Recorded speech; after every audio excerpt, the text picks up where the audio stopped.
Votre rendez-vous avec l'actualité sur la RTG depuis Kinshasa. Bonsoir à tous. Voici les principaux titres de ce journal.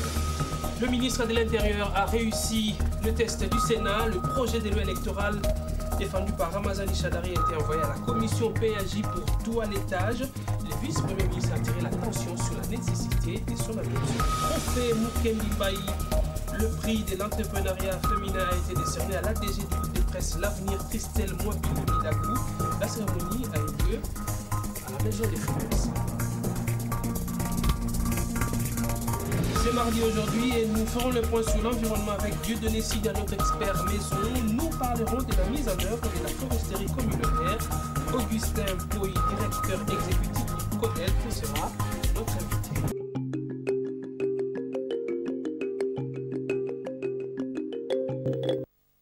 Présenter le processus d'élaboration des outils de mise en œuvre de la foresterie communautaire, procéder à la validation de ces outils et discuter sur les prochaines étapes de leur reconnaissance officielle. C'est entre autres objectif d'un atelier de validation de ces outils ouvert ce mardi à Kinshasa. C'est un reportage de Neftali Bamutala Ouseni commenté par Winnie Bakajika. Les participants venus de différentes structures environnementales du pays vont au cours de cet atelier présenter le processus d'élaboration des outils de mise en œuvre de la foresterie communautaire, les soumettre aux critiques en vue d'une validation. Ce, pour répondre aux besoins de la gestion forestière des communautés dans le respect des normes de la bonne gouvernance forestière. Le secrétaire général intérimaire à l'environnement, Toyi Rambe, a dans son mot d'ouverture rappelé aux participants l'importance de ces outils une fois validés. Il y a eu des outils qui ont été produits et qu'aujourd'hui, on veut les valider. Et ces outils concernent la foresterie communautaire locale. Donc, ces outils sont très importants pour aider la bonne gestion, la bonne appropriation et la bonne pratique de nos ressources forestières, mais maintenant avec les communautés locales. Pour la directrice de programme de WRI, Lorraine Williams, les défis sont énormes d'où il faut s'impliquer pour les relever. Dans le nouveau, il y a des défis, il y a bien sûr un besoin de renforcement de capacités, il y a tout un processus qui était nécessaire pour faire des lois, pour faire les textes ici à Kinshasa, et maintenant c'est question de les promulguer, de les partager avec les audiences cibles, y compris les communautés locales, y compris les autorités provinciales et locales, et aussi les institutions qui vont accompagner, par exemple, la société civile locale et même quelques les ONG internationales qui travaillent dans la matière. Donc c'est vrai qu'il y a un certain défi qu'on peut relever par rapport à ça, mais je pense qu'on est aussi dans... Avec toute chose qui est nouveau, il y a des défis, il y a aussi des opportunités. Cet atelier de 2 jours est organisé par la direction de gestion forestière avec l'appui de WRI. Et pour poursuivre ce sujet sur ce plateau, j'ai avec moi Dieudonné Sidia, notre expert des questions environnementales. Bonsoir Dieudonné. Bonsoir Patrick. Soyez les bienvenus. Merci. Et en face des Dieudonné, je vous l'annonçais également au début de ce journal, il y a M. Augustin Poy. Bonsoir. Bonsoir. Merci d'être là. Vous êtes directeur exécutif du CODELT, CODELT qui veut dire Conseil pour la défense environnementale, pour la légalité et la traçabilité. C'est bien ça? Exact. Mais dites-nous d'abord, qu'est-ce qu'on entend par foresterie communautaire? Qu'est-ce qu'on doit comprendre par là? La foresterie communautaire est une option qui a été levée par la RDC en tant que pays et qui consiste à déléguer le pouvoir de gestion des forêts, donc des ressources forestières locales, par les entités locales, c'est-à-dire les parties prenantes du niveau local. C'est cela ce qu'on entend par la foresterie communautaire.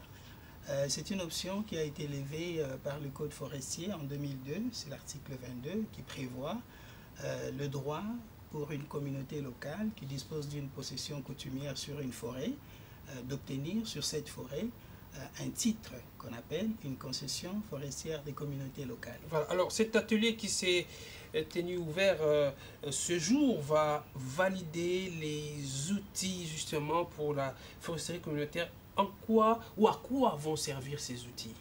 Exact. Au fait, les outils, d'abord l'atelier lui-même, il est organisé plutôt par le ministère de l'Environnement et du Développement durable. Nous sommes des partenaires, nous collaborons avec WRI, qui est une ONG américaine, avec le financement de l'USAID. nous avons travaillé à accompagner le ministère de l'Environnement à produire les outils de mise en œuvre de la foresterie communautaire. Ces outils, il y en a une quarantaine. Ils ont été élaborés à travers un processus qui a commencé il y a une année. Et aujourd'hui, après avoir recueilli les premières perceptions des parties prenantes, aussi bien du niveau provincial que du niveau local et national également, nous avons pensé les soumettre à la validation de toutes les parties prenantes. C'est le sens de l'atelier qui se tient aujourd'hui et demain, qui se clôture demain. Oui, et M. Augustin Poyi, alors quels sont alors quelques-uns de ces outils? Bon, les outils, je donne un exemple. La loi, la réglementation prévoit que les outils des communautés locales, avant de pouvoir solliciter la concession, ils doivent tenir une assemblée communautaire et cette assemblée est constatée par un procès verbal. Alors, nous produisons le modèle de ce procès verbal pour avoir un modèle qui soit unique, qui soit standard pour l'ensemble de la République, pour toute communauté qui voudrait initier une demande. C'est un exemple. Deuxièmement, il est prévu que la forêt ne soit attribuée que sur la base d'une enquête ce journal et qui se clôture par un procès verbal. Nous avons également produit le modèle de ce procès verbal pour standardiser. Il y a l'arrêté du gouverneur qui attribue la concession à la communauté locale. On a produit également un modèle.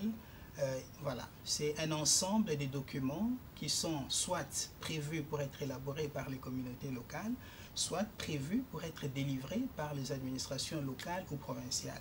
Nous avons produit toute cette panoplie d'outils pour faciliter justement la mise en œuvre du processus de la foresterie communautaire. Oui, vous avez parlé des 40 outils jusque-là, mais qui va au fait accompagner ces communautés locales à mettre en œuvre ces outils compte tenu de leur niveau de compréhension? Justement, c'est pour ça qu'il s'est mis en place le processus lui-même de la foresterie communautaire. C'est un processus officiel qui est géré par la division de la foresterie communautaire, qui est une division au sein du ministère de l'Environnement et du Développement durable. Cette division reçoit les appuis de plusieurs partenaires qui sont intéressés par la conservation, la bonne gestion des forêts de la RDC et qui, ça et là, financent des opérations, des processus d'accompagnement des communautés dans la mise en œuvre de la foresterie communautaire. Donc ce sont ces partenaires, il y a des ONG internationales de conservation, il y a des ONG de recherche qui sont là et qui accompagnent avec les ONG nationales les différentes communautés locales qui expriment le désir d'obtenir des concessions et de les administrer selon le nouveau standard qui est mis en place par l'arrêté.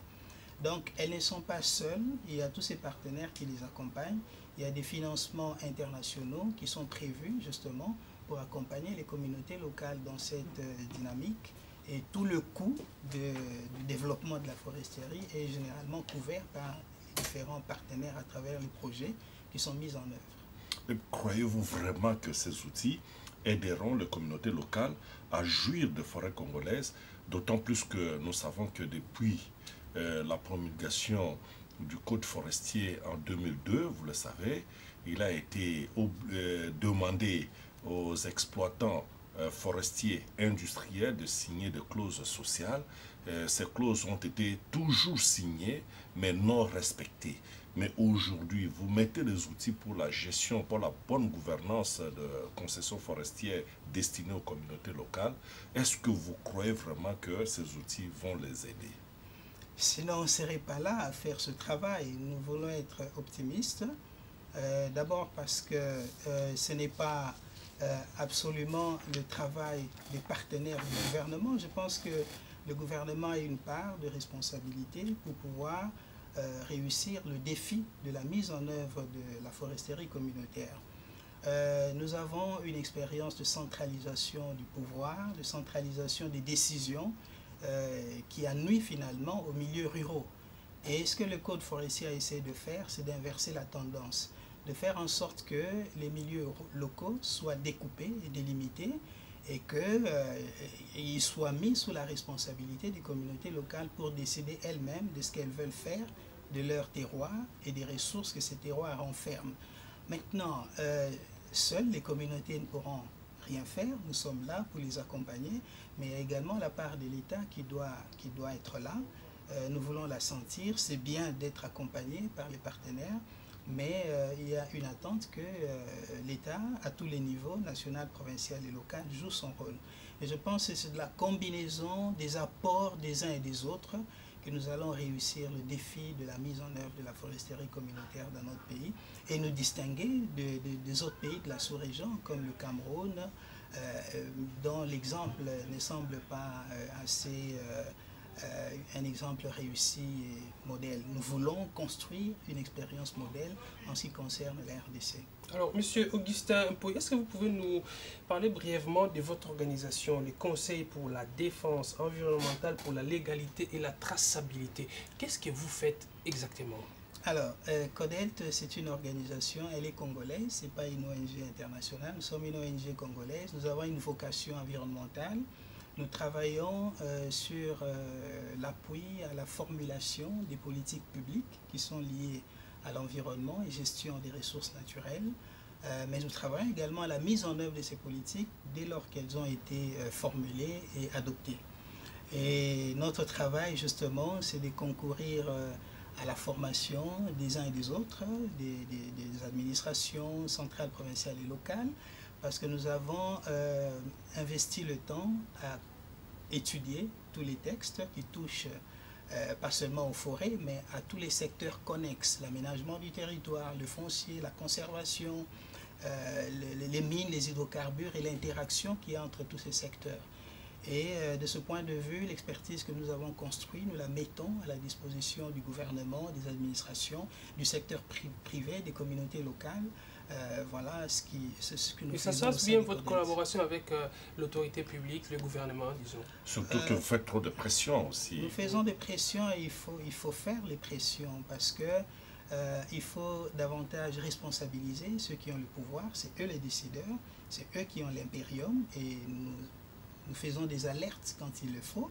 Si nous remarquons que l'action qui devait être faite ne l'est pas, nous faisons des alertes, nous faisons parfois des dénonciations, mais nous ne nous attaquons pas aux personnes ni aux institutions, mais aux faits qui dérangent la gouvernance responsable des ressources naturelles du pays.